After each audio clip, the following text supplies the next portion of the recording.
Good morning students.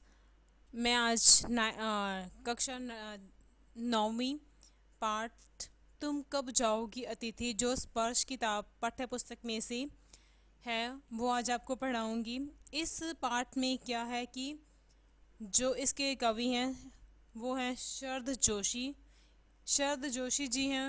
वो एक इस पाठ का सारांश बताए उन्होंने बताया है कि इस पाठ में वो कहना चाहते हैं कि तुम कब जाओगे अतिथि। इस पाठ के नाम से ही पता चलता है कि उनके घर में एक मेहमान आया हुआ है जो उसको कहते हैं कि तुम यहाँ से कब जाओगे, अर्थात तुम यहाँ तक लंबे समय तक कब तक यहाँ रहोगे। तो इस पाठ में यह बताना चाहती हूँ कि उन्होंने एक अच्छा व्यंग्य किया है कि इसमें लंबे समय तक आसन मारकर बैठ जाने वाले अतिथियों का कटाक्ष किया गया, अर्थात व्यंग्य का सार इस प्रकार है। अतिथि का इस पाठ में चौथा दिन है कि लेखक अपने अतिथि का चौथे दिन तक सत्कार करते करते परेशान हो जाता है, अर्थात जब हमारे घर में मान लो कोई हमारे घर में गेस्ट आता है, मेहमान आता है, अगर वो हमारे घर में 10-15 दिन तक रहे तो हम उससे उग जाते हैं, अर्थात हम उनकी पहले 4-5 दिन तो अच्छे से खूब सेवा पानी करते हैं, लेकिन बाद में जब हमें पता चलता है कि ये कुछ और दिन ठहरने वाला है तो हमारा मन उसके प्रति फीका पड़ जाता है। उसी प्रकार से शरद चंद्र जो लेखक हैं, कवि हैं, वो उस अतिथि से ऊब चुके हैं, वो उनसे परेशान आ चुके हैं। वो मन ही मन उस अतिथि से पूछते हैं कि तुम यहाँ आराम से सिगरेट के छल्ले उड़ा रहे हैं, अर्थात जो अतिथि है वो आराम से सोफे पर या तकिए पर बैठा हुआ है और वो सिगरेट पी रहा है और सिगरेट के जो धुआं उठता है तो वो गोल गोल होकर ऊपर जाता है, अर्थात वो छल्ले उड़ा रहा है। उधर मैं तुम्हारे सामने कैलेंडर की तारीखें बदल बदल कर तुम्हें वापस जाने का संकेत दे रहा हूँ, अर्थात कि जब हम किसी का इंतज़ार करते हैं तो हम एक कैलेंडर का निर्माण करते हैं और उस पर डेट्स पे तारीखों पर क्या है हम वहाँ पर कांटे लगाने शुरू करते हैं कि हमारे इतने दिन बीत चुके हैं। उसी प्रकार से लेखक जो है वो कैलेंडर की तारीखें बदल बदल कर उन्हें जाने का संकेत देता है कि तुम आतिथ्य बहुत लंबा हो चुका है, अर्थात तुम्हारा यहाँ रहना काफ़ी लंबा हो चुका है। इतनी देर तक तो चांद पर गए विमान यात्री चांद पर भी नहीं रुके थे, तुमने 4 दिन रहकर मेरी हालत पतली कर दी, अर्थात कि हम पहले 4-5 दिन उनका अच्छे से खान पान करते हैं, लेकिन बाद में हम उनको बिल्कुल ही सादे खाने पर ले आते हैं जब हमें पता चलता है कि वो अभी और रुकने वाले हैं। आगे हैं अतिथि का स्वागत सत्कार। वो किस प्रकार से करते हैं कि हे अतिथि, तुम्हारे आते ही मेरा बटुआ कांप उठा था, अर्थात हमें पता चल जाता है कि जब हमारे घर में कोई मेहमान आने वाला होता है तो उस मेहमान का खान पान रहन सहन हमें सब पता होता है कि वो किस प्रकार का आदि है।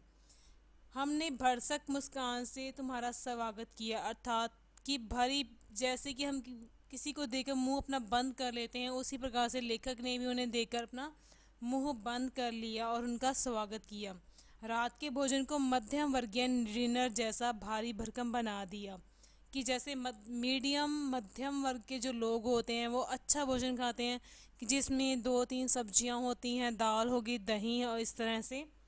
तो 2 सब्जियां, रायता, मीठा भी बनाया। सोचा था कि तुम सुबह चले जाओगे। इस तरह से उन्होंने रात का जो उनसे भोजन था उन्होंने अच्छा करवाया, परंतु तुम जमे रहे, अर्थात वहीं जगह टिके रहे।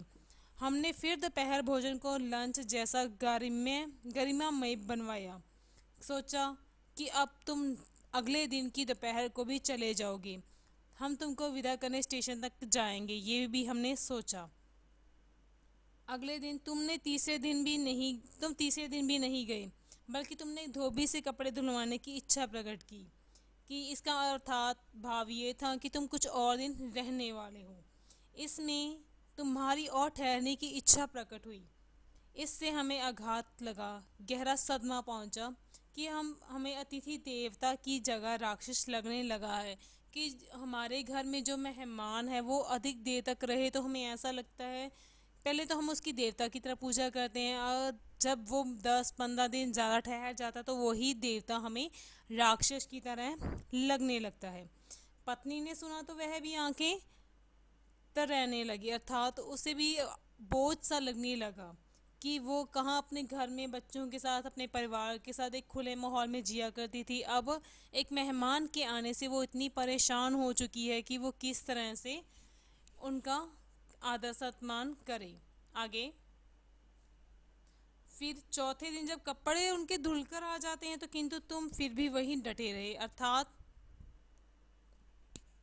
हमारे संबंधों में आई मुस्कुराहट फीकी पड़ जाती है कि जब हम पता है कि वो मेहमान पक्का ही जम चुका है तो हम उसके बाद उससे बातचीत, उसके साथ बैठना उठना वो सब खत्म करते जाते हैं।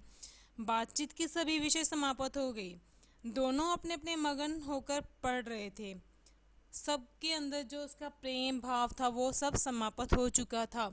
भावनाएं गालियां बनती जा रही थी। जो हमारे पहले मन में प्यार था, भाव थे, स्नेह था, अब वो सब कुछ बदल कर गालियों में परिवर्तित होता जा रहा था। पता नहीं क्यों तुम गोंद की तरह चिपक गए हो। गोंद यानी कि गूंद, गम, कि जिस प्रकार से गम किसी के साथ अगर जोड़ दिया जाए तो उसको पेज कागज से किसी चीज़ से अलग करना मुश्किल हो जाता है।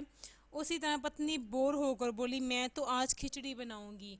आपको पता होगा कि जो खिचड़ी है आमतौर पर घर पर कम ही बनती है, लेकिन जब हमारे घर में कोई बीमार पड़ जाता है तो खिचड़ी विशेष तौर पर उनके लिए ही बनाई जाती है। तो लेखक सोचने लगता है अब हमें उपवास ही करना होगा कि खिचड़ी तो बीमार लोगों के लिए पकाई जाती है। अब जो पत्नी है तरह तरह के भोज बनाकर ऊब चुकी है तो वो सिंपल और सादा खाने पर ही आ गई। लेखक अतिथि को कहता कि तुम्हें अतिथि बनकर रहना अच्छा लग रहा होगा। घर को स्वीट होम कहा गया है, परंतु तुम्हारे होने से हमारी स्वीटनेस समाप्त होती जा रही है। कि एक परिवार का जो अपना घर है, चाहे छोटा है चाहे बड़ा है, वो उसके लिए एक अच्छा स्वीट होम होता है, अर्थात उसके लिए वही घर सबसे बेस्ट सबसे अच्छा होता है। लेकिन जो अतिथि होता है वो उसको ऐसा लग रहा है कि यही उसका अच्छा सबसे घर है, उसके सेवा पानी हो रहा है, उसके रहने का उसके खाने पीने का इंतज़ाम अच्छा हो रहा है। लेकिन जो घर परिवार वाले हैं उनके अंदर जो स्वीटनेस है, मिठास है, वो धीरे धीरे उस अतिथि के प्रति ख़त्म होती जा रही है। अब तुम चले जाओ वरना मुझे गेट आउट कहना पड़ेगा। अर्थात जो परिवार वाले हैं वो अतिथिगण से इतना ऊब चुके हैं कि वो उनको भगाने का विशेष प्रयास निरंतर करते रहते हैं। यदि तुम कल सवेरे अपने आप न चले गए तो मेरी सहनशीलता जवाब दे जाएगी। कि अतिथियों को सहन करना हर किसी के बस में नहीं होता। तो इस परिवार में जो परिवार का जो मुखिया है वो पूरी तरह से ऊब चुका है, उसके अंदर सहनशीलता जो है वो ख़त्म हो चुकी है। वो अब अतिथि को एक मिनट के लिए भी अपने घर में रहना, उसे देखना, उसके लिए यह सब असहनीय होता जा रहा था। अब वो लड़खड़ा चुका है, बोर हो चुका है।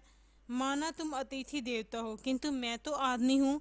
देवता और मनुष्य अधिक देर तक साथ साथ नहीं रह सकते, इसलिए अपना देवत्व सुरक्षित रखना है तो अपने आप यहाँ से विदा हो जाओ।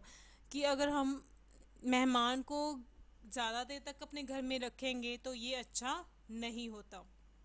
धन्यवाद।